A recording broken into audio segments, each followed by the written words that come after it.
Betsaka ny traikefazo raisina nandritra ilay fivoriam-ben'ny ben'ny tanàna an-tanan-dehibe izay nitanterahana tao Pretoria Afrika Atsimo i Ramatoa Laura Valomanana izay ben'ny tanàna n'Antananarivo renivohitra.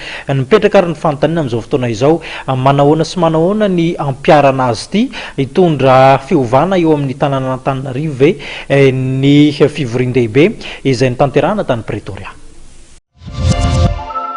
Tafaverina tanindrazana omaly tolakandro ny ben'ny tanàna Laura Valomanana izay niatrika ny fivoriam-be tany Pretoria Afrika Atsimo izay niarahana tamin'ireo ben'ny tanàna an-tanan-dehibe miisa 20 aty Afrika. Votoatin'ny fivoriana dia niompana amin'ny inona no fampandrosoana maharitra atao eto andrenivohitra.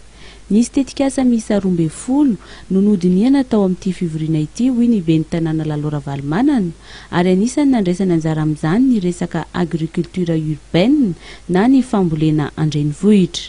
Vokatra mety azo tenena zany le fiaraha-miasa amin'ny rehetrarehetra indrindra fa amin'ny Afrique du Sud atsika zany le merany Tsoane izy tsy inona napiatrano dia vony fandray izy hoe inona no nataony satria nivoatra tokoa ny an'olona tena nivoatra be mihitsy. Dia afaka niazy koa mahafinaritra hoe niazy na ny opposition raha miara-miasa daholo. Noresahan'ny ben'ny tanàna Laura Valomanana ihany koa ny mikasika ny fitaterana, ny fahasalamana sy ireo rehetra misy eny amin'ny tanan-dehibe. Itoy any Montréal any Canada ny fivoriana ka io tolakandro io no niala teto an-tanindrazana indray ny tenany mba hanatrika ity fivoriana atao any Canada ity.